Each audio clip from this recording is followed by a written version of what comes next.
Hi, this is Alesso with Mikey on the Random 30. Never really gone. You think you're moving on, but it won't be for long. Alyssa, how you doing, man? Good. How you doing? I'm doing great. Where are you? This looks spectacular where you are. I'm in my studio in Stockholm, Sweden. Yeah, Yeah, nice. where the Is this magic. is this pretty much where your home is really? I mean, this is where all the beats comes out. It's the Yeah, factory that produces the Swedish house music. nice. Yeah, I love being here. The room is built after these two ATC speakers that I just love so much. So I gain a lot of time here, like, because when I sit on laptops or other studios, it like jumps around the sounds too much. But when I come here, I'm like, okay, this is what's missing, or the Yeah. mix is good here. So yeah, love being here So it makes a big difference, does it, going from between different studios for you? Yeah. for sure. A Yeah. lot of speakers in studio can really trick you, making things sounds a certain way and then they don't, or they do.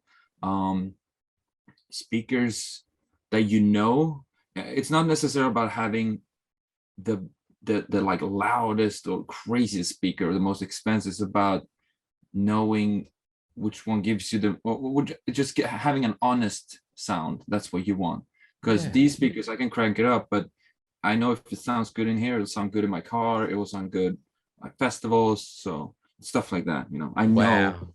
what to achieve in these speakers. It's amazing how like in you and knowing what you can hear from particular speakers. I mean, because the general public are like, oh yeah, I can hear that. That sounds good. But Yeah, then yeah, there's always those tones, or there's always those little decibels of some description that you can hear way more than just the Mhm. general public, and they don't get it, do they? Yeah, it's like a problem. I every time I listen to music, I analyze the song whether I want or not. Sometimes I just wish I would just like enjoy it, but I Yeah. start thinking of, okay, they put the mix like there, or they added a snare to the left there. It sounds very wide, and then the bass is mixed this way. So it is kind of like it's like my head is a little bit injured from producing too much because I can't enjoy Do every you have song. do you get a break? Like, is there a particular day during the week that you just go, right, day off today? I'm not doing nothing musically. I'm going go out with my mates, or is there that day off? Yeah, you have to have those days, and that's the thing. Being your own boss, you kind of have to be very self-disciplined and knowing when to take time off. It's because it's not like my parents are telling me what to do. It's really up to me how much energy I have, and through the years I've learned how I work as a person and what really works for me today. For Sure. example, one big change that I started doing like 3 years ago that has benefited me a lot is that I stopped making music at like nighttime. I and it makes me sound like super old, but I only make music now during the day. And then like after 7 o'clock, I kind Yeah. of wind it down and I don't sit later until 8 p.m. because then my routine starts changing the next day. It also takes me like 4 or 5 hours to wind down. When you've been listening to music all day, you're wired. Like that's like something I always struggle with, like relaxing. Wow. Yeah, so I kind of find tricks to counter it, and that's one of them. So, and also I've noticed my brain is much fresher. My ears are working better during the day, and it's about, for me, especially when I make dance music, it's about listening, making the track taking one. I want you to take somewhere. If it's Yeah. late, it's a vibe, that's great. But it's kind of, I always want to make music that once you put in there, like if you're listening on Spotify, whatever you're using, you want to be, damn, I want to go to a club now. But if the setting is already so chill and vibey, like the Yeah. record might not turn out to be that, give you that feeling, because you're already in that setting. You know what I mean? Yeah, I So get it.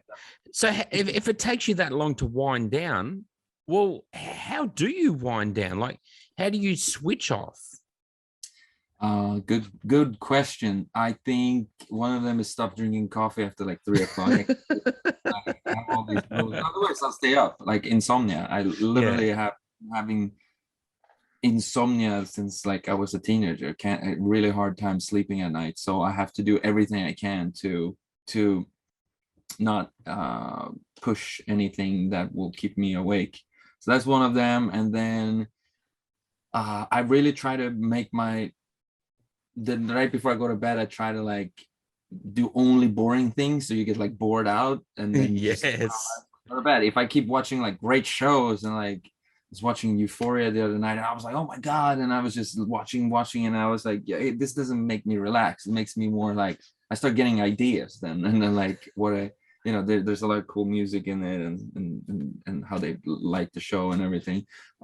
So yeah, those things doesn't help, so I Yeah. have to kind of like 2-3 hours before I go to bed, I try to do boring stuff. Out of interest, though, when you get those ideas when you're watching, say, Euphoria or something, are you writing them down so you don't forget them? I actually, you think like I would use like notes and stuff like that, Yeah, but I yeah. know myself because yeah, I know we have like reminders and everything. There's probably these crazy apps that you can use that you can just write. It's that and voice notes that I do, and Yeah. it's the only way I remember, because if I put it in notes, I forget checking it. But emails I have to check every day, so I say, oh, okay, there you go. There's my brilliant idea at Wow. So good midnight. how it all comes together. Um, the cool new thing, and while we're chatting, is with the incredibly talented Katy Perry. When I'm gone, this is like we're vibing with this, man. Tell me everything about this. How did you come to work with Katy? Did Katy come to you? Did you go to Katy? What happened? Um, it started with I already had a version of the record that I've been working on with some other writers, and I obviously the demo it has this big chorus, and so you always think, okay, someone that's going to sing this need to really be able to carry this whole record. It's a lot of melodies. It's very like it's a big vocal performance. It's not Yeah. whispering or anything like that. It's the exact opposite. And through my management, I was talking to my manager. I was like, who can this maybe fit for? And he's good friends with Katy Perry's manager, and she heard it, and she right away said, I like this a lot. Can we meet? And I said, hell yeah. So we had like a meeting, and we I met her actually before a couple of years ago, but this was like a year ago now, I think, Right. more than a year and a half ago. So it's been a minute since last time I saw her.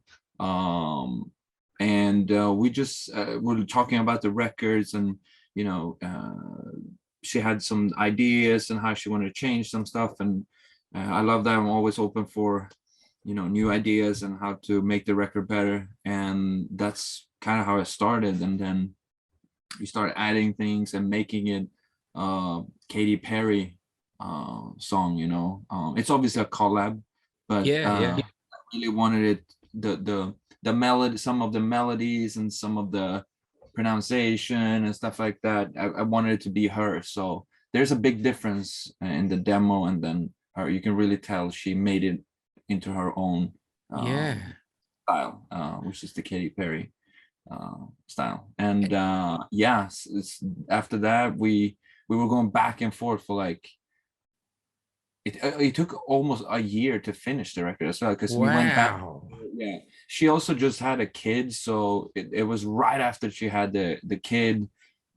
She let me know that she wanted this record, so she had needed some more time to even go into the studio to do it. So we were dealing with that a little bit, but then she kept her promise. She followed up a couple months later, and then she started recording she started recording, and I was going back and forth with her on Yeah. notes we can change, and we rewrote some other stuff. So it was a process, but a fun one. I love when artists are that involved. I love that she came with her own ideas, and that's the thing, especially when it's a collab. It's easy to just bring someone in and then they sing it, and that's great. I love that too. But when it's someone like her who has her own sound, it's really important she makes her own and makes her own vibe. So It's so interesting how it's all come together. You wouldn't have thought that, you were saying that Katy obviously just had, had the baby, and then she's Mm-hmm. working on this as well. And we're here going, oh yeah, Katy's had a baby. Oh, she's probably having some downtime and not doing much, but she actually is. As it's really interesting how it's been a year, in the making before we even get to hear it, and going backwards and forwards. It's such a cool story. Yeah, and that's when also you really know if a record is good or not, that you're still excited about it a year later. It's definitely a good sign. So we were both as excited for it to come out, Yeah. and yeah, so glad it's out. It's so good, man. Well, the new single, When I'm Gone, it's out right now. Alesso and Katy Perry. Alesso, thanks so much for hanging with us, mate. Thanks for having me, and thanks for the support.